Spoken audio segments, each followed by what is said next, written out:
Voilà, bonjour Elodie. Bonjour Sylvain. Alors ça me fait plaisir de t'accueillir sur ce sommet en ligne, donc chevaux médiateurs, chevaux guérisseurs. Euh, et donc autour des nouvelles manières de se connecter avec les chevaux, des nouveaux métiers, des nouvelles, voilà, des nouvelles voies qui s'ouvrent actuellement. Et donc on se connaît un peu, nous sommes collègues, instructeurs EponaQuest. On a animé des stages ensemble, voilà. Et mais peut-être tu pourrais dire quelques mots pour les spectateurs qui ne te connaissent pas. Donc qui es-tu et qu'est-ce que tu fais comme travail avec les chevaux? Alors déjà, merci beaucoup de me recevoir et de me donner ce petit temps de parole aussi pour notre approche et surtout pour les chevaux en fait, parce que c'est quand même ça qu'on fait. En tout cas, c'est ce qui a du sens aussi moi dans mes pratiques, c'est de pouvoir créer des espaces de rencontre qui fédèrent les chevaux et les humains, mais aussi les humains entre eux, pour aussi inviter à une nouvelle manière de voir les chevaux, quoi.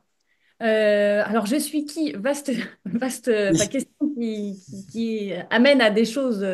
Ça peut être plein de choses en même temps.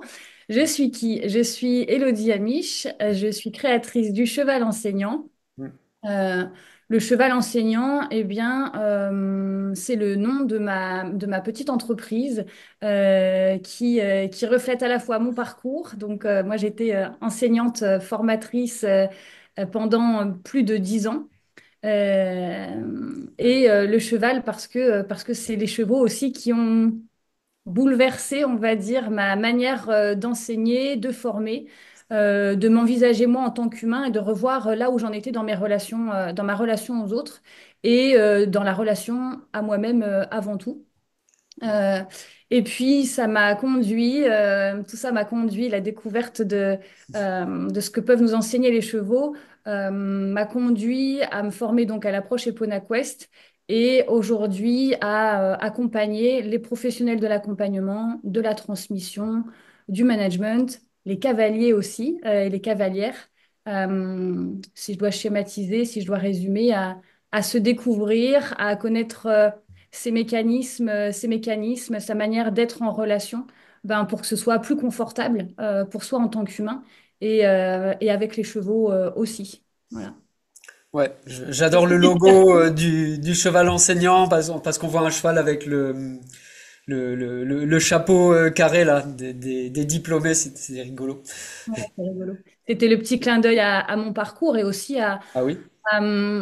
tu vois, un petit pied de nez, parce qu'on dit souvent qu'on enseigne aux chevaux, qu'on forme les chevaux, qu'on éduque les chevaux. Oui. Moi, mon parcours à moi, ça a été plutôt l'inverse. J'ai eu plutôt l'impression d'être éduquée par les chevaux ou que les chevaux, en tout cas, avaient beaucoup de choses à m'enseigner. Et puis, ben, c'est ce que je constate. Les chevaux ont beaucoup de choses à nous enseigner si, enfin, quand on pose un autre regard sur eux, quand on les observe différemment, quand on les écoute, quoi. Euh, Et alors justement, qu'est-ce qu'ils peuvent nous apprendre? Qu'est-ce qu'ils t'ont appris? Qu'est-ce qu'ils t'ont enseigné? Là aussi, c'est une question qui amène à plein de choses. Ah oui, Qui oui. m'ont Mais parfois enseigné. c'est difficile à dire avec des mots, mais enfin, si tu pouvais le dire avec des mots, Euh, ce serait quoi? je crois que ce qui m'ont le plus enseigné et ce que j'essaie aussi de transmettre à travers mes accompagnements, c'est la responsabilisation, c'est se responsabiliser, me responsabiliser dans la relation et de me regarder moi avant de projeter sur les autres, quoi. Ou en tout cas, la projection sur l'autre, comment je pouvais la ramener à moi ben, pour mieux me connaître, tout simplement. Tu sais, je t'avais déjà dit dans Ouais. une interview que la question que m'a posée le plus Dueño, par exemple, Ton cheval, le douanier. un de mes deux chevaux, ouais, Ouais. Dueño, c'est mais qui es-tu, quoi? T'es qui pour m'approcher? Comment tu m'approches? Et merci de faire attention à la manière dont tu m'approches. Responsabilise-toi dans l'énergie que tu envoies, la clarté aussi de ta communication, Mhm. peut-être la précision, et aussi la manière. ça, il m'a beaucoup renvoyé là-dessus et c'est ta vie, ça fait partie de lui. Euh, la pression aussi que je pouvais mettre inconsciemment dans cette envie d'entrer en relation, de créer du Mhm. lien. Mhm. Et vraiment, et là, il m'a vraiment amené à ce que je constate avec beaucoup de chevaux. On attend beaucoup des Oui, chevaux et on c'est- focalise, on met un gros focus sur les chevaux, que ce mhm. soit en termes de volonté, mais même physiquement, tu sais, dans notre Tout à fait. positionnement physique avec les chevaux. Ouais. Et lui, il m'a vraiment demandé de prendre conscience de ma posture dans tous les sens du terme. Ah Euh, oui. et ça a été un beau cadeau que j'ai emmené ensuite dans mes salles de cours quand j'étais encore enseignante, avec des adolescents bah, qui n'étaient pas, comment dire, là forcément par choix. Et donc, mon cheval m'a vraiment questionné sur comment je pouvais créer un cadre qui fait que aussi bien moi, je prends du plaisir à être là, à transmettre et à accompagner, enfin, à cultiver, j'allais dire, le plaisir de le faire, et surtout comment je pouvais soutenir mes élèves qui n'avaient pas d'autre choix que d'être là, comment je pouvais les soutenir dans leur processus d'apprentissage et à renouer avec leurs ressources, quoi.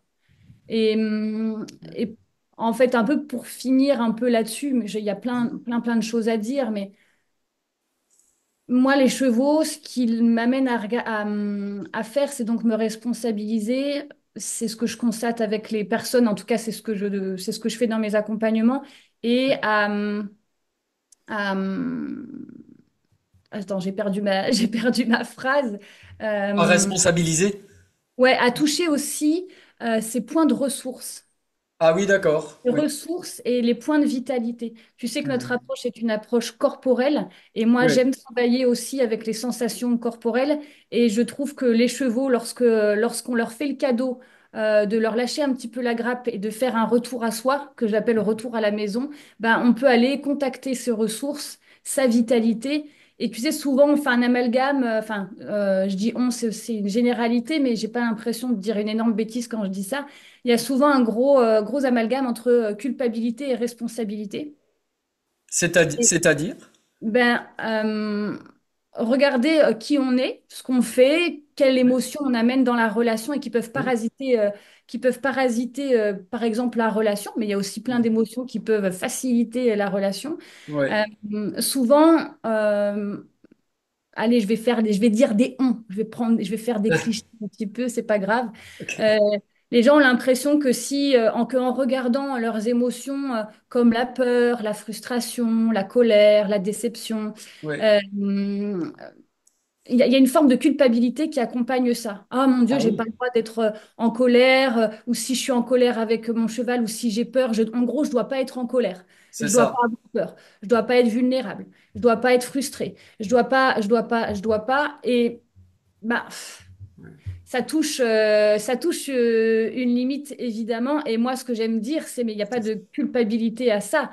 Souvent, en fait, la culpabilité dans l'émotion, dans les émotions, on la ressent parce que justement, on n'a pas toujours écouté les émotions qui arrivaient avant et qui nous ont fait avoir des comportements pas forcément top avec les chevaux ou avec Oui. d'autres humains.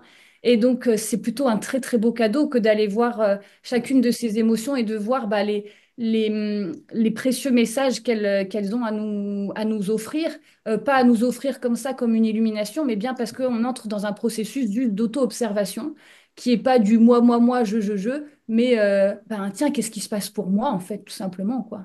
Ah oui. Quel est le temps que je prends à ça et comment je me responsabilise aussi dans cette émotion, quoi. Oui, la fameuse question que les chevaux posent, qui es-tu ou qui es-tu aujourd'hui et qui nous pose sans arrêt, mais c'est vrai que on prend un peu comme un fait établi que le cheval, il est là pour se connecter avec les humains je pense que les chevaux préfèrent toujours leurs congénères chevaux aux humains. Alors c'est un cadeau qu'ils font quand ils se connectent à nous. En tout cas, j'ai l'impression que c'est ça. C'est pas un fait qui est acquis d'avance, cette fameuse connexion-là avec les chevaux. Non, c'est pas un dû déjà. Et puis, c'est vrai que nous, on regarde toujours les chevaux par rapport à nous. Et donc, notre point de référence, en fait, c'est nous, notre regard qu'on pose sur les chevaux. Mais je veux dire, les chevaux, même sans nous, ils existent. Je veux dire, quand on n'est pas là au champ avec leurs copains, ils existent, ils sont. Ce qui se passe, tu vois, entre eux. Et donc, bah, nous, ce que je trouve intéressant, c'est ce qu'on peut leur apporter, tu vois. Mais il n'y a pas de culpabilité à avoir à cet endroit-là, à mon sens. Euh, les chevaux sont aussi prêts à être en lien avec nous, tu vois, et ce sont des Ouais. animaux sociaux, comme nous sommes des animaux sociaux. C'est un peu des lieux communs que je dis là, mais on le dit souvent comme ça, par-dessus la jambe, mais ça a beaucoup de sens, en fait, cette capacité à être en lien. Après, c'est quelle qualité de lien on veut, quoi. Mm. Ouais. Ouais, il y a beaucoup cette idée que le cheval, bah, il permet de nous reconnecter à la nature, à la liberté. Il y a eu plusieurs interviews qui gravitaient autour de cette notion de liberté avec le cheval. Et je sais pas, qu'est-ce que tu en penses? Et je sais que tu écris beaucoup de textes qui sont publiés sur ta page Facebook, entre autres. Et qu'est-ce que tu penses de cette notion de nature, de liberté, de se reconnecter à la nature sauvage et à la Hmm. liberté? Je crois que là aussi, il y a un petit truc de responsabilité à reprendre. Quand on dit les chevaux nous permettent de nous reconnecter à la nature, je pense qu'en fait, nous avons trouvé le moyen de nous reconnecter aux chevaux par la nature. Et je C'est pense ça. que cet élan-là, il vient de nous, en fait. Il vient de nous. Euh, Cet élan-là, ce besoin en fait d'être en contact avec la nature, je pense Ouais, qu'on cherche plein de moyens de le satisfaire et que ben, pour certains, ça va être des marches en forêt, pour d'autres, ça va être d'aller nager dans la mer, de ah sentir ouais, l'eau sur le corps et d'être en contact avec la mer, l'océan. Pour d'autres, ça va être d'être en contact avec la terre, avec la matière, tu vois, une matière première, tu vois. Et pour d'autres qui ont peut-être besoin de plus de réparation dans le lien aussi, dans le lien à soi et dans le lien à l'autre, eh ben, ça passe par les chevaux. Mais je crois que nous sommes à l'initiative de ce mouvement avec les chevaux et que mhm. pour une raison qu'on peut sentir palpable et à la fois qui nous échappe, que c'est toujours plus doux et plus peut-être rassurant, peut-être plus stimulant, vivifiant de le faire aussi grâce aux chevaux, Ah oui. tu Oui, vois. il y a cette, Notre nature sauvage de liberté, enfin, tu vois, ça. Ouais. cette part. En fait, j'ai vraiment la conviction intime que on a beau être dans des sociétés dites civilisées, Oui. on a tous et toutes en nous une part qui demeure indomptable, Ah un oui. espace libre en nous. Et j'ai l'impression elle se fait sentir particulièrement à côté du cheval. Et en fait, il y a un besoin là qui est satisfait. Alors, je sais pas si, en gros, dans ce que je dis, il n'y a pas ce truc de devoir être avec le cheval pour satisfaire forcément des besoins. Mais en fait, il y a quand même quelque chose à s'avouer, à mon sens, à cet endroit-là. C'est que pour les êtres sociaux que nous sommes, c'est que nous pouvons nous rencontrer aussi nous-mêmes grâce à l'autre. Et donc, le cheval est cet autre. Voilà. Et. Ouais, j'ai l'impression que cette part qui demeurera, j'espère, toujours indomptable et presque insaisissable pour un autre humain, ben voilà, il y a une manière de le cultiver qui prend plein de formes différentes.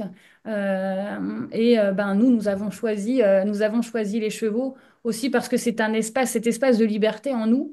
Ouais. Euh, pour moi, c'est un espace de création, de créativité, de remise en mouvement pour ce qui a du sens pour nous au-delà de ce qu'on attend de nous. Et quand on recontacte cette part-là, et tu vois, on le fait aussi avec les personnes qu'on accompagne, c'est ce que les personnes parfois viennent chercher, consciemment ou inconsciemment, c'est de recontacter cette part pour créer une vie qui a du sens, reconnecter avec ses valeurs et créer sa vie, quoi.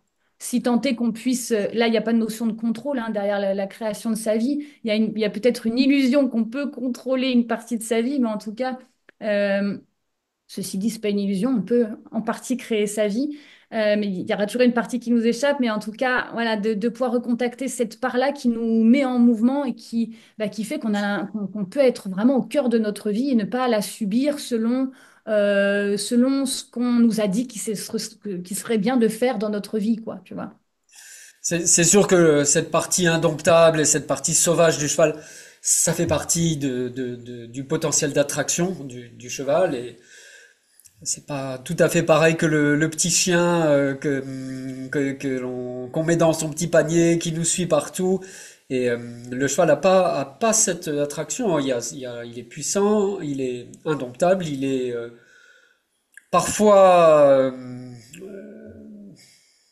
avec sa propre individualité. Et, et je pense que ça fait partie Toujours même. de son attrait, de ce qui nous attire dans la nature sauvage et la nature qui est indomptable. Et peut-être qu'on a tous quelque part un cheval sauvage indomptable à l'intérieur de nous, ou en tout cas c'est une belle idée. Et je me souviens que tu avais écrit des textes à propos de cette liberté intérieure. Et, et donc par rapport à ton travail d'écriture, à ce travail de texte que tu publies sur ta page Facebook et ailleurs, et donc pour qui est-ce que tu écris ces textes et pourquoi? Euh, juste parce que tu as dit quelque chose qui m'a un petit peu, qui est venu me chercher un petit peu avant. Ok, Euh, euh, En fait, je crois c'est important aussi de reconnecter avec le fait que nous ouais. regardons la vie que depuis notre prisme. Ah oui, c'est sûr. Et donc, nous nous rencontrons avec les chevaux à la hauteur de ce que nous pouvons et à la profondeur de ce que nous pouvons nous rencontrer, de ce Ouais, que nous pouvons bien nous rencontrer. ouais, Parce que, tu sais, il y a une petite notion que j'aime bien un peu remettre en perspective. ouais. Non pas qu'elle soit totalement fausse, mais j'ai l'impression qu'il peut y avoir parfois des petites confusions à cet endroit-là. Tu sais, c'est le fameux cheval miroir. Mais C'est ce qu'on dit, j'aime le cheval est un bien. miroir de nos Ouais, émotions. C'est le titre d'un livre, hein, ouais, bien on sûr. l'entend beaucoup dire, hein, le cheval On miroir l'entend des beaucoup émotions. dire. Mais tu vois, moi, dans un miroir, quand on demande aux gens de se regarder dans un miroir, ben, ils ne vont observer que ce qu'ils sont capables d'observer d'eux-mêmes, tu vois, Ouais, et sous un angle particulier. J'aime bien mettre un petit bémol à cet endroit-là parce que sinon, on pourrait faire dire à peu près tout et n'importe quoi aux chevaux. On pourrait aussi en tirer des enseignements très bénéfiques pour nous. Mais voilà, il y a une petite prudence là pour aussi avoir ben, pour les chevaux, ou plutôt une précaution, une prise de soin aussi pour les chevaux à cet endroit-là, à mon sens, quoi. Mm. parce qu'il n'est pas un miroir de nos émotions. Ben, je sais pas, il faudrait peut-être que moi je creuse cette notion de qu'est-ce que tout le monde veut dire derrière cette notion de miroir. Ouais, Mais le miroir, on le regarde depuis. Enfin, moi, je me regarde dans mon miroir depuis mes yeux, ouais, avec mon cerveau, mes filtres, mes pensées, mes convictions sur le monde, ce qui se passe dans mon corps, la manière aussi dont je peux recevoir cette image de moi, ou tu vois. Et donc, euh, et donc, ça peut être, tu vois, le cheval peut vite devenir aussi juste un pur écran de projection.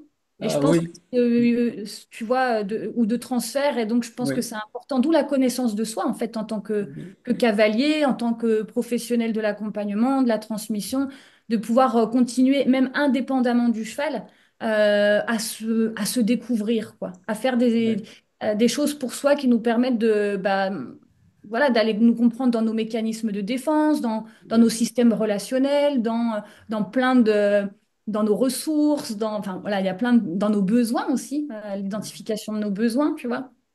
Enfin, voilà, je trouve que oui, un écran de projection, c'est sûr que c'est un écran les chevaux sauvages qui galopent ouais. dans la prairie et qu'on voit dans les pubs Marlboro ça n'existe pas dans la réalité. Et Mm. c'est Donc vraiment ça une fait, tu vois, il y a un projection. imaginaire autour du cheval, ouais, qui est hyper intéressant, encore une fois, pour Oui, cette part indomptable. Mais tu vois, dans le côté cheval miroir, ouais, il y a, ouais, il y a aussi le fait que, ben oui, les chevaux réagissent aussi à qui nous sommes. J'en parlais tout à l'heure. Enfin, tu vois, quand on arrive avec une énergie très haute près des chevaux, ben, les chevaux vont avoir une attitude qui leur est propre selon leur instant T à eux. Et il y a pas, alors il y a des réponses types, mais il y en a plusieurs. Et donc, bah, ça dépend aussi parfois des connaissances, tout simplement que les gens ont des cheveux, ont de leur cheval, des C'est chevaux. ça. Ouais. Je veux dire, une énergie trop haute, chez certains chevaux, ça va créer de l'agacement, de l'excitation, de la colère, tu vois, enfin, Ouais. une énergie aussi très haute, presque qui peut arriver à l'agressivité. Ah oui, Ça peut donner des chevaux qui fuient, tout simplement. Ça peut donner des chevaux qui se figent et qui donnent l'impression d'être d'accord. Et donc, tu vois, c'est là où la notion de cheval miroir, bah oui, mais si tu prends pas conscience de qui tu envoies dans le miroir, c'est ça. c'est un peu touchy, quoi. Donc c'est pour ça, j'aime bien mettre quelques petites nuances sur cette notion de cheval miroir. Ouais. Mm. Et donc, oui, Mais- on t'en était venu à l'écriture. oui, on en était venu à l'écriture, à des textes que tu as publiés sur Facebook avec pas mal de succès, hein. Il y a des milliers de vues. Ça fonctionne bien quand même. Et moi, je dois dire que ça m'a touché. C'est des textes qui sont touchants et en même temps qui amènent à réfléchir. Et aussi parce que le cheval a cette identité mythologique d'être lié à l'inspiration, au pouvoir de l'inspiration poétique. Et chez les Grecs, hein, il y a cette histoire du cheval Pégase. Et à chaque endroit où le cheval Pégase il pose ses sabots, il y a la source de l'inspiration qui jaillit. Mais je crois qu'ils sont effectivement une de ces sources d'inspiration créatrice. Et donc, comment ça a été pour toi d'écrire ces textes, d'envoyer tous ces reflets de toi-même et de tes réflexions et voilà. Mm. Comment c'était pour toi? J'avais envie de te poser une question, c'est ben, toi, qu'est-ce qui t'a touché qu'est-ce qui te touche dans la lecture, tu vois, parce que Oui, c'est là où pour moi c'est intéressant, c'est de voir que euh, parce que tu dis, oui, il y a des milliers et des milliers de personnes. Bon, ça reste somme toute raisonnable, mais il y a des personnes suffisamment sensibles à ce que j'écris, en tout cas pour y réagir. Et ce qui me semble intéressant, c'est la diversité des profils. Des personnes avec lesquelles je vais pas avoir, voilà, on peut avoir peu de points communs pragmatiquement, tu vois, dans la manière de vivre, par exemple, et pourtant dans l'énergie du dessous et dans ce qui est touché il y a quelque chose qui se ressemble. Et c'est là où je trouve que c'est intéressant, en fait. Et tu parlais du cheval comme source d'inspiration, comme endroit voilà, de créativité en soi. Et tu vois, je te fais un petit clin d'œil à ce que je te disais tout à l'heure. oui, Cette fameuse part indomptable en soi, cette fameuse part qui ne peut être touchée par personne d'autre, entre guillemets, que soi, ou en tout cas, il n'y a que nous qui pouvons connaître, sentir la densité de cet espace, ce qu'il s'y joue, ce qui circule, etc. Et c'est de cet espace-là pour moi, qu'il y a la création, tu vois. Euh, cet espace-là, il a, je pense, été toujours chez moi présent depuis que je suis enfant. ouais, Et, euh, et par contre, il a été fortement, fortement recontacté. Je l'ai fortement recontacté quand les chevaux sont à nouveau entrés dans ma vie, notamment quand mon cheval réel est arrivé dans ma vie. Tu vois, voilà, avec mes deux chevaux, je suis allée recontacter fortement cet espace. ouais, En fait, dans les temps que je pouvais passer seule avec eux, ok, ouais, dans leur silence, en tout cas, le silence, on va dire, perceptible par notre oreille humaine, et ce qu'on a pu faire ensemble, dans la recherche aussi du confort de la relation et de l'envie d'être en relation. ouais. Euh, Ça me rappelle ce que disait Linda dans le livre Le Tao du cheval et ça a fait partie du succès de ce livre. Il y a beaucoup de personnes, de femmes, qui se sont retrouvées dans ce livre, dans ce que Linda décrit et dans ce que tu dis. Je trouve, moi, je trouve un parallèle dans cette espèce de relation exclusive, je sais pas s'il faut dire ça, mais en tout cas qui est particulière et qui touche une zone à l'intérieur de nous qui n'est pas touchée par d'autres activités de la vie sociale, quotidienne, etc. Qui a quelque chose qui est extraordinaire, on pourrait dire. Ouais, et en t'écoutant parler, je me dis aussi que cet espace-là qui est en chacun de nous, qui n'est pas regardable, c'est un endroit qui nous appartient, qui n'appartient qu'à nous. Ouais, Et en même temps, il existe en chacun de nous. Et donc, quand on s'exprime aussi depuis cet endroit, on connecte aux autres, à leur part. Ça, c'est quelque chose dont je me suis aperçue ouais, au fil du temps, ou quand quelque chose est créé à partir de cet endroit, bah, ça permet de toucher euh, peut-être cette part-là chez l'autre, en fait. Et c'est peut-être pour ça, tu vois, que j'ai quelques retours sur mes textes qui me disent, bah, ça me parle, ça me touche beaucoup, ou j'ai l'impression que j'aurais pu l'écrire parce que ça parle de moi, quoi, tu vois. Et je pense que c'est parce que bah, on a toute en tout cas, beaucoup de personnes ont cette part-là en soi, quoi. Mm. ouais. Alors, peut-être tes pensées, tes idées sur comment c'est en train d'évoluer, comment c'est en train de changer. Il y a beaucoup d'intervenants qui ont parlé de transition dans les métiers de la médiation avec les chevaux. Donc tu as été formé par Linda Kohanov dans Epona Quest. Tu travailles déjà, je crois, en médiation avec les chevaux. Oui, ça fait quelques années Non, maintenant, Sylvain. tout à fait. Et donc ça fait quelques années que tu es dans ce milieu de la médiation. Euh, pour toi, qu'est-ce qui a changé? Qu'est-ce qui va encore changer? Et qu'est-ce qui pourrait changer? Hum, qu'est-ce qui a changé ou qu'est-ce qui émerge? Tu parles du côté professionnel ou ou du côté un peu public? Non, un peu de façon générale aussi du côté du public, pas seulement du côté professionnel. Bon, on a une journée complète où on parle vraiment des aspects professionnels avec le syndicat, la médiation, etc. Mais là, plutôt ton point de vue à toi, qui vit ça tous les jours au quotidien. Hum. Euh, je crois que c'est une très bonne nouvelle que les métiers de la médiation équine soient en plein mouvement, en plein essor. Ah, hein. Je le vis comme une belle nouvelle parce que ça veut dire et ça veut pas dire que tout est parfait, c'est le principe de la transition, Ouais. mais ça veut dire que de plus en plus d'humains se préoccupent des autres humains et se préoccupent d'une considération du cheval, en fait. Euh, donc, je trouve que c'est plutôt une très bonne nouvelle. Je pense que la médiation équine aussi a tout intérêt à être ajoutée à des métiers existants, tu vois, comme un volet de plus. Un prolongement à des métiers existants. Pardon? Un prolongement à des métiers Oui. existants. Un prolongement de métiers existants et que du côté professionnel, on a vraiment intérêt à continuer de se former, à continuer d'apprendre, à continuer de se connaître en tant qu'accompagnant, pour prendre soin de la vulnérabilité des personnes qu'on accompagne et des chevaux. Pour moi, une formation ne s'auto-suffit jamais. Et c'est tant mieux, parce que ça veut dire qu'on évolue et que dans notre évolution, on a d'autres besoins de clarification, d'approfondissement, etc.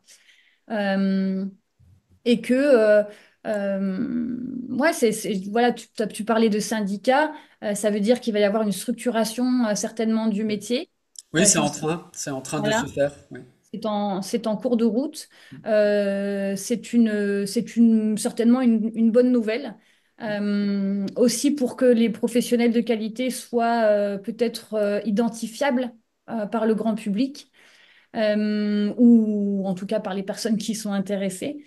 Et puis, je vois là aussi dans nos médiations, enfin dans nos métiers de médiation, d'équi-coaching, etc. J'ai vraiment à cœur, moi, de dire que faisons une activité qui n'est pas une énième exploitation des chevaux. C'est Voilà. ça. C'est ça. Oui. Ça ne veut pas dire que je ne suis pas en train de tirer à boulet rouge sur le milieu équestre. Il y a de très bons enseignants d'équitation classique, de dressage, de CSO et tout et tout. Enfin voilà. Donc, par contre, il y a aussi et encore une partie du monde équestre qui est complètement déconnectée du cheval en tant qu'individu sensible, qui peut s'exprimer et en plus c'est chouette quand il s'exprime. Complètement déconnecté aussi de l'accompagnement de l'humain dans l'apprentissage. C'est C'est quoi ça. pour un humain, pour un cavalier, une cavalière, d'apprendre à monter à cheval? Déjà, c'est quoi le sens? Pourquoi, Pourquoi hein? Pourquoi on apprend ça absolument? ah oui, pourquoi et comment surtout. Ouais. Et vraiment moi je vois aussi cette possibilité, mais je pense que ça va être encore long, de sortir juste de l'utilisation du cheval une mobilette ou un vélo. Alors je sais que si les personnes qui écoutent ça vont se dire, ouais, bon, c'est un peu vite dit, c'est un peu vite vu, mais en fait, non, ça existe, ça existe encore beaucoup dans le milieu du cheval. Le milieu du cheval aussi est en transition. Mais je crois que c'est très Bon, en corrélation avec ce qui se passe dans la société, l'émergence ouais. de tout ce qui est voilà, développement personnel, la Ouais. thérapie, le coaching. Ce sont vraiment des activités qui se démocratisent. On n'a plus peur, ou en tout cas de moins en moins peur de dire qu'on se forme, qu'on ne sait pas tout, qu'on a envie, qu'on suit une thérapie, qu'on suit un coaching. Parce que voilà, il y a de l'interdépendance, elle se fait sentir. La nécessité de l'interdépendance, la beauté de l'interdépendance, elle se fait sentir.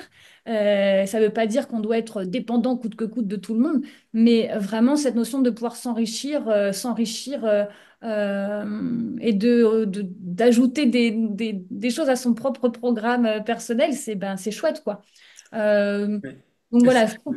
je trouve que c'est chouette, ça mérite d'être structuré, mais ça mérite surtout d'exister. Mais je crois qu'une partie de ton travail, bah, tu travailles avec des dirigeants de centres équestres, des gens qui sont dans le milieu équestre et qui sont en transition. Si je me trompe pas, des gens que tu accompagnes en tout cas. Alors, dirigeants de centre équestre, quelques-uns, mais j'aimerais Ouais. bien qu'ils soient plus Oui. nombreux et qu'ils n'aient Oui. pas peur d'y aller. Qui n'ait pas Euh, peur d'y aller. Ouais. ouais, parce qu'il y a aussi une dimension économique qu'il ne Ah faut oui. pas négliger quand on est dans la réalité d'un gérant de centre équestre. Oui. Il y a une réalité économique et donc il y a aussi une transition à accompagner, à mon sens, oui, d'accord, mais comment je vais faire? Et donc aussi de C'est ça. pouvoir que les personnes puissent aussi trouver du soutien sur voilà comment elles vont respecter davantage leurs chevaux. Ça nécessite, à mon sens aussi, parfois, de faire un tri dans les personnes qu'on accueille dans ces cours, dans le centre équestre, ou alors de faire différemment pour que, justement, pour sensibiliser, pour permettre aux personnes de se reconnecter pas à soi, parce que ça fait flipper plein de personnes, hein, de dire au cavalier, reconnectez-vous à vous par le cheval, c'est pas très vendeur pour quelqu'un qui a juste envie de monter à cheval, mais au moins de pouvoir juste connecter avec c'est euh, quel est l'animal cheval? Qui est l'animal cheval? Comment je peux prendre soin? Et puis de reconnecter avec le plaisir de prendre soin, de chercher une relation qui soit, tu vois, harmonieuse, fluide et tout. Ça fait bosser un peu le cavalier sur soi, mais c'est ça aussi qui est intéressant, à mon sens, dans tout ce qui émerge. Il va falloir un petit peu parfois dire aux gens que non, ça va pas être aussi rapide parfois que ce qu'elles veulent, que ce qu'elles souhaitent, que ce qu'elles projettent, mais que le processus est vraiment un beau chemin, tu vois, la recherche, et puis de vivre aussi des instants moelleux avec les chevaux, des instants chouettes aussi entre humains, où la bienveillance a tout son sens. C'est important, quoi. Et la bienveillance n'est pas complaisance. Je vois en ce moment, enfin, ça fait quand même quelques années maintenant, mais là, dernièrement, j'ai vu sur plusieurs publications, d'autres, bref, j'ai vu, je vois, j'entends, oui, la bienveillance, c'est vidé de son sens. C'est vidé de son sens que pour la personne qui n'en met pas concrètement dans sa pratique. Quand je parle, moi, de bienveillance, il y a de l'exigence hein, derrière la bienveillance. Hein. Mais ça demande pour les personnes qui vont former, enseigner, d'oser poser un cadre qui soit possible, qui soit possible, qui soit clair en fait pour les personnes qui viennent. Et c'est pas un cadre enfermant, c'est un cadre soutenant. Mhm. Ouais. Oui, Et, il y a une évolution. Arlette Agassi en a un petit peu parlé aussi. mm, mais ouais, c'est précieux parce que en fait, ça sécurise. Et C'est un ça. cadre, ça sécurise pour atteindre sa propre liberté, enfin une forme de liberté. Ouais. Tu vois? Et ces deux notions-là, sécurité et liberté, ça va ensemble. Et on ne parle pas que de sécurité, de mettre une bombe, de mettre un gilet à cheval. Je parle vraiment de sécurité aussi relationnelle, émotionnelle. Qu'on le veuille ou non, c'est un besoin qui se fait sentir. Et l'apprentissage ne se fait, l'apprentissage qui soit durable, qui soit pérenne, il ne se fait pas dans la peur, en fait. Mhm. Il se fait dans l'envie. Il se fait, la curiosité est possible grâce au désir et au plaisir de faire et au sens. Pourquoi je fais telle chose? Donc ça demande effectivement à une partie du monde équestre de remettre en question la manière de transmettre. Le fameux c'est comme ça et pas autrement et sans explication, ça va toucher à sa fin en fait. Je l'espère en tout cas. Et donc il faut accompagner cette transition pour que les personnes qui soient le plus à même de former les gens à monter à cheval, ben, puissent le faire dans les meilleures conditions pour elles, quoi. Tu vois, déjà pour elles en tant qu'enseignant, en tant que dirigeant, etc. Mm. Ouais. Et Moi, c'est ce j'accompagne que... davantage. Excuse-moi, Sylvain, je t'ai coupé. Vas-y, vas-y. Moi, j'accompagne davantage. Alors oui, des enseignants, oui. Mm. Quelques gérants de structure, oui. Mais surtout des accompagnants, des coachs et des équicoachs. Ce sont surtout les personnes que j'accompagne. Mm. Ouais, c'était ma question. Qui sont ces personnes que tu accompagnes et donc avec la question du sens et qu'est- d'autres- qu'est- quoi d'autre est important pour toi pendant les accompagnements, d'autres choses sur lesquelles tu mets tu mets l'accent, tu penses que c'est important dans l'évolution également des choses. Euh, je pense que j'ai déjà dit pas mal de choses. Alors, je Mhm. réfléchis pour pas que t'emmener trop loin après dans notre échange qui pourrait durer encore 3 heures. Euh,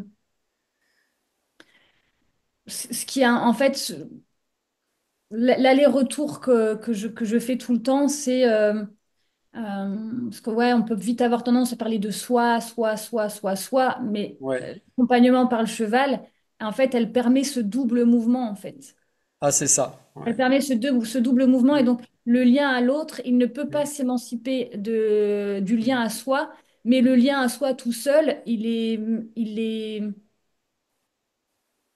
pas, enfin, à quoi il sert quand il est pas connecté, quand il ne trouve pas de la concrétisation d'un lien à l'autre. Tu vois, le lien à soi tout seul, bah oui, c'est chouette. Enfin, je veux dire, Mm. le lien à soi, évidemment, cultiver le lien à soi, mon Dieu, mais c'est d'utilité publique, tu vois.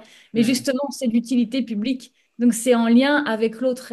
Voilà, les deux, Mm. pour moi, se répondent constamment. Et je Ouais. pense que c'est tout ce qui est joli et ce qui est beau et ce qui est précieux dans l'accompagnement par le cheval, c'est de pouvoir faire ça, d'être en lien avec soi sans jamais perdre le lien à l'autre, ou en tout cas Mm. momentanément parfois d'être avec soi-même, mais c'est pour mieux revenir aux autres. Les chevaux nous emmènent là aussi, hein. Mm. Pour moi, les chevaux, et j'adore quand les personnes que j'accompagne me font ce retour-là.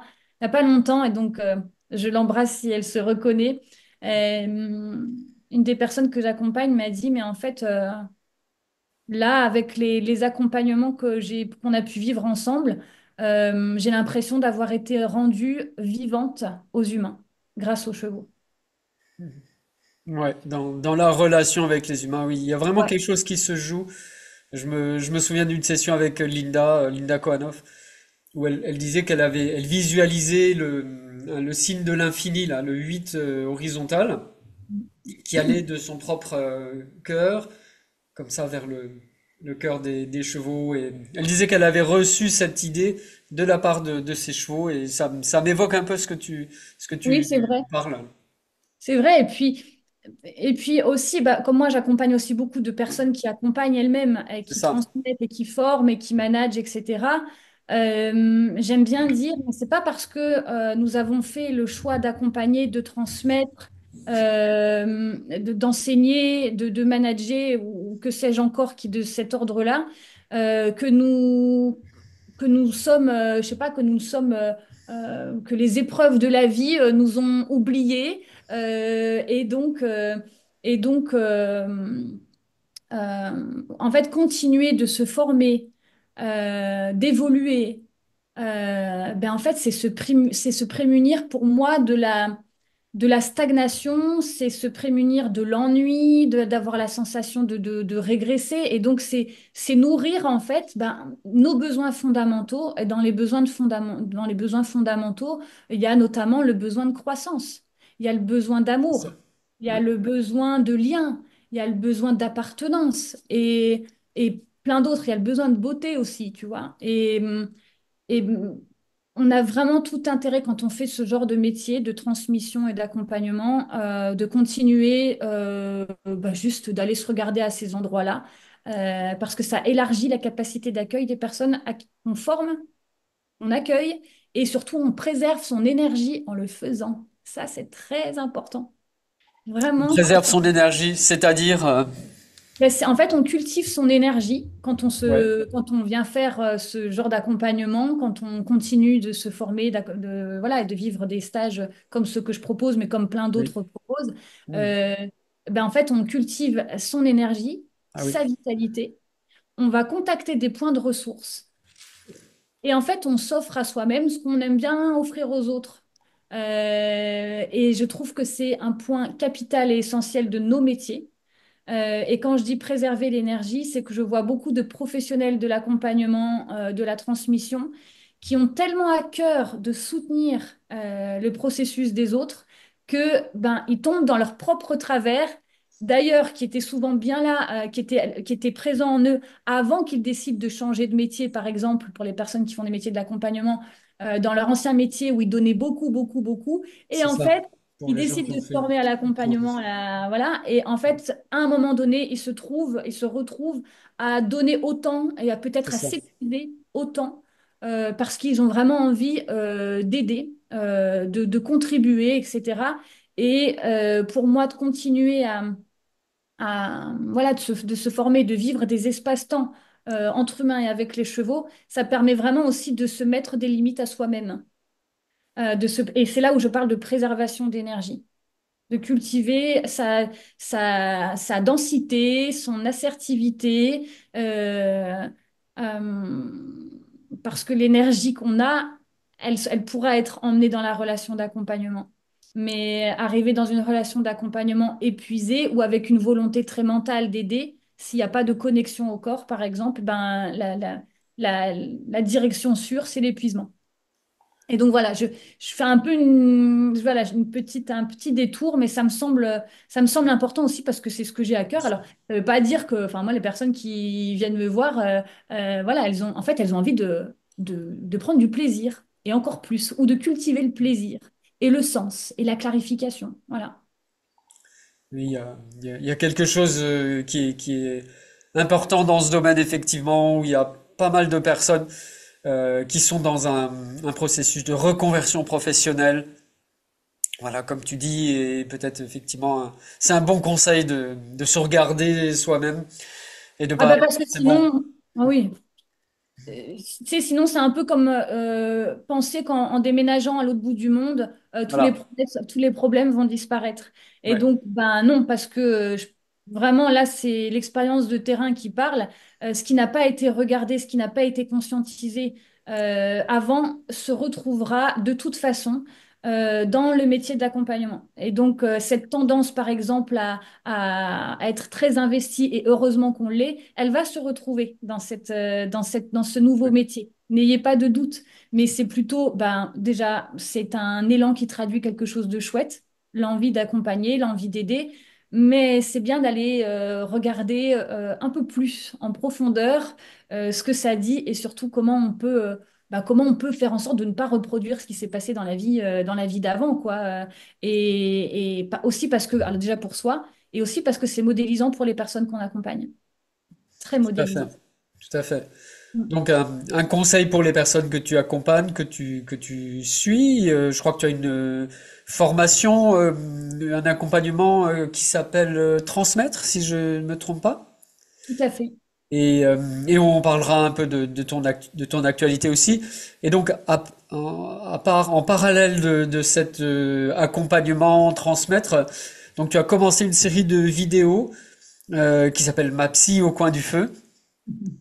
avec une psychologue, hein, je crois, si je me souviens bien, et Praticienne. une psychopraticienne.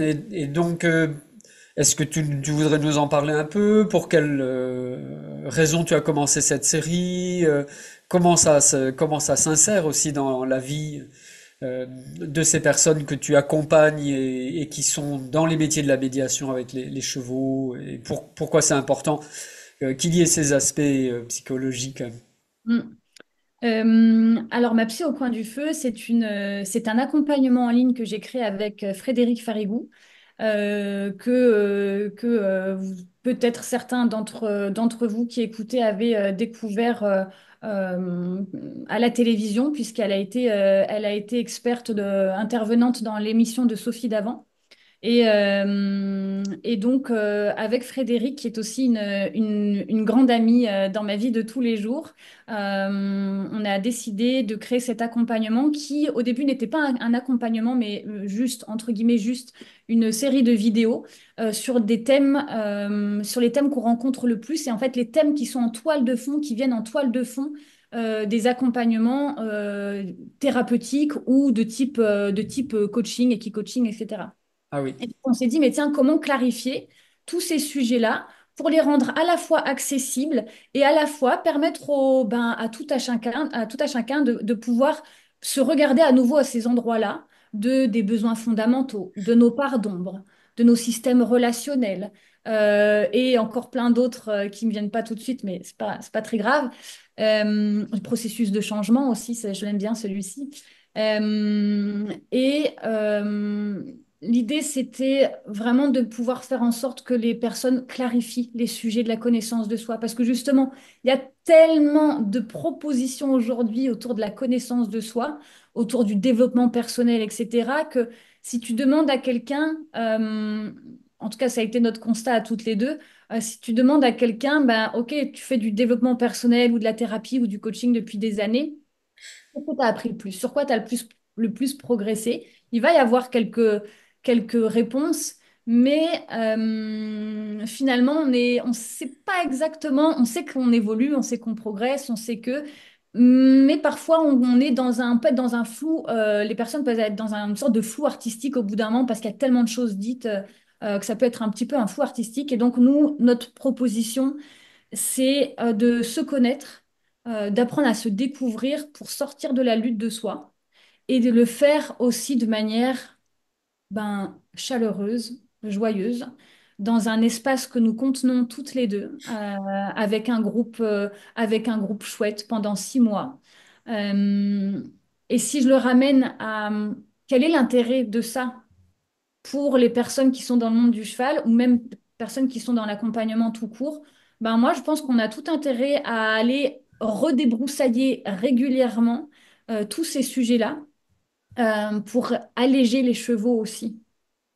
C'est ça. Parce que eux, Ah, vraiment. ils portent un peu tout ce que nous sommes, hein, et je pense qu'ils le font par habitude peut-être, par grandeur d'âme, possiblement. Mais en tout cas, ils portent nos émotions, ils portent nos traumatismes. Plus il y a de charge émotionnelle, plus ils ont à porter. C'est ça. Et, et en fait, là, c'est aussi pour moi précieux de pouvoir apporter cet accompagnement sans les chevaux. Et avec Frédéric, Ça. dont l'accompagnement est vraiment de grande qualité, et la présence est de grande qualité, et l'expertise est de grande qualité. Mais juste déjà j'allais dire, déjà, alors, si on le voit juste pour les chevaux, alléger les chevaux, puis qu'il y a déjà des sujets qui a été un petit peu soulevés avant. Euh, et puis, euh, et puis, et puis pour soi, tout simplement, s'alléger soi-même, quoi, en fait.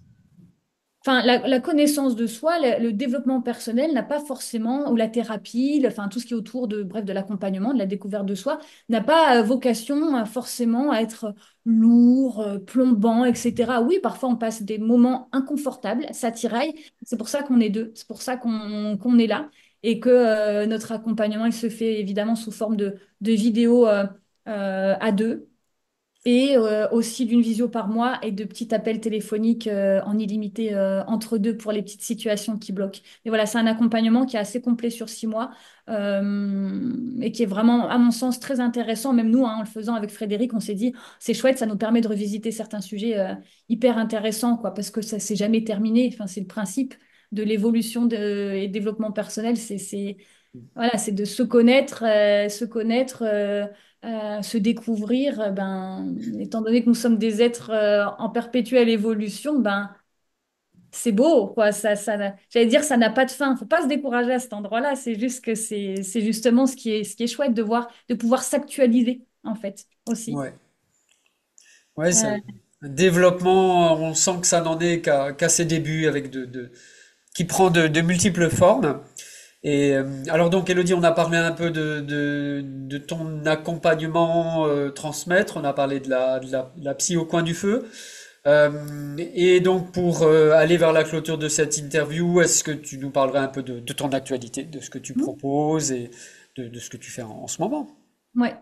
Alors, juste par rapport à transmettre, ce sont des stages Oui. de 4 jours hein, Ah, qui ok. sont, qui sont ouverts uniquement aux professionnels de l'accompagnement, de la transmission, de la transmission et du management. Euh, Avec chaque stage sur un thème, soit l'agilité émotionnelle, soit le leadership par les 5 rôles d'un maître berger. Je recommande d'ailleurs le livre de Linda à ce sujet qui est absolument magnifique et une très belle grille de lecture pour se comprendre et comprendre l'autre. Et pendant ces stages, il y a aussi un moment qui est dédié à l'animation par les participants d'une activité qu'ils ont envie soit d'essayer, soit de consolider mais dans un espace qui soit sécure pour le faire. Voilà. Donc, ce sont des stages de 4 jours. De 4 jours, les prochains. Alors, il y aura d'autres dates, mais à l'heure où on enregistre cette vidéo, il y a 2 sessions qui sont complètes. Donc, je vais en créer, je pense, 2 autres. Et puis, ma formation en ligne reliée. Ah oui. Ouais, qui est né en octobre suite à un constat de terrain. C'est que aujourd'hui, beaucoup de personnes sont formées à l'accompagnement de l'humain. Elles sont très bien formées à l'accompagnement de l'humain, connaissent les chevaux, apprennent beaucoup avec les chevaux, ont suivi beaucoup de stages et puis aiment apprendre, aiment continuer d'évoluer avec les chevaux. Euh, et elles aimeraient bien faire un pont entre les deux, leur connaissance et l'amour des chevaux et aussi ce besoin de respecter la sensibilité des chevaux et aussi des personnes qu'elles accompagnent. Ces personnes-là ont envie parfois de pouvoir associer tout ce qu'elles savent, tout ce à quoi elles ont été formées et leur connaissance des chevaux. Et donc j'ai créé une formation donc reliée qui permet justement de faire le pont et de pouvoir proposer des interactions, des activités avec les chevaux dont le sens est clair, dont le pourquoi et le comment ont été approfondis sont approfondis par le biais de la formation.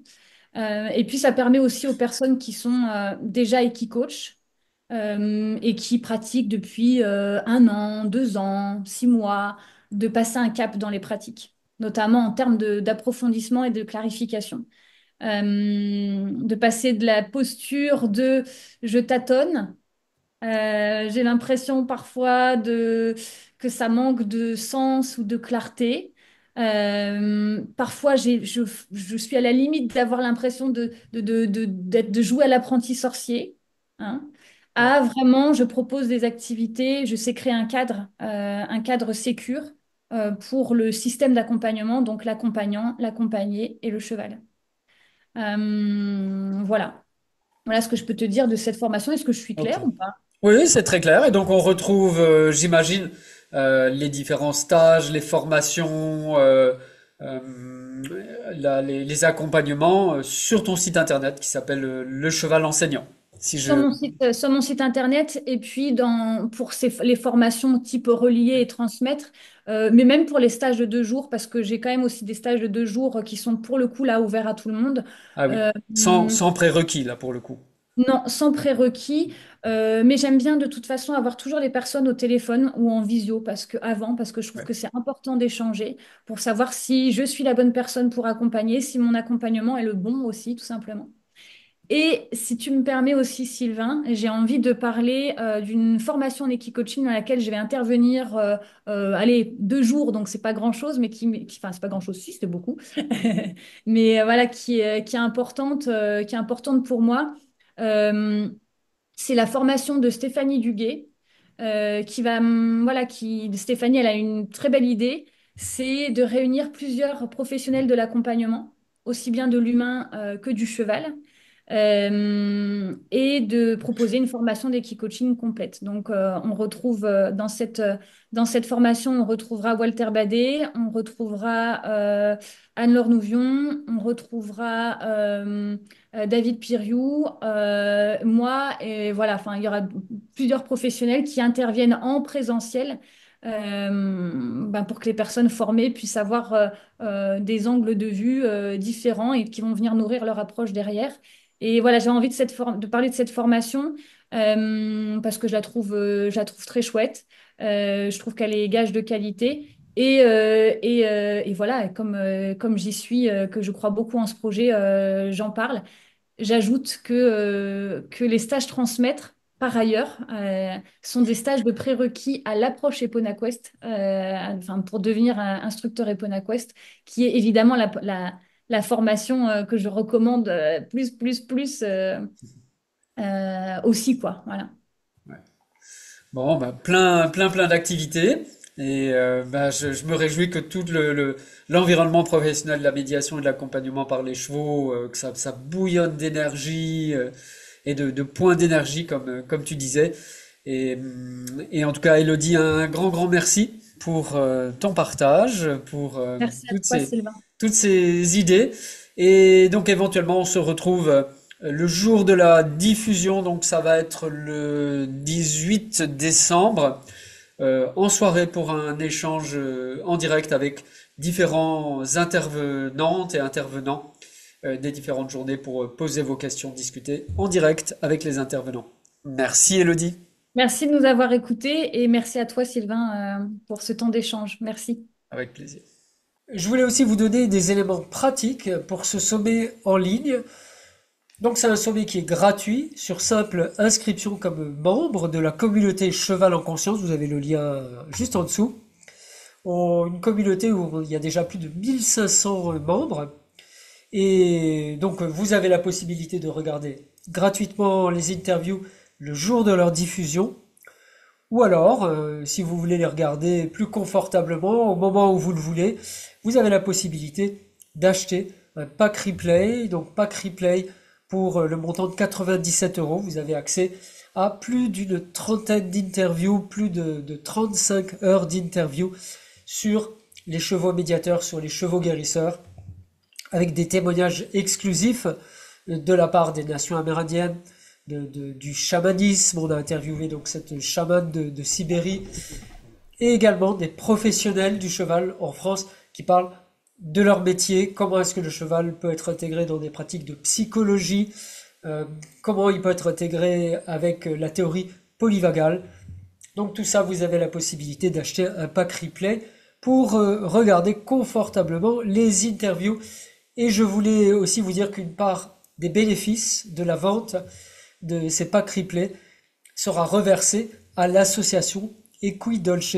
C'est une association qui est vraiment chouette, vraiment un beau travail de cette association qui crée un refuge pour les chevaux, et on a vraiment à cœur de soutenir, d'aider cette association Equidolce avec Cheval en Conscience. Inscrivez-vous, c'est gratuit, n'hésitez pas et vous aurez accès gratuitement à toutes nos interviews. Voilà les amis, à bientôt.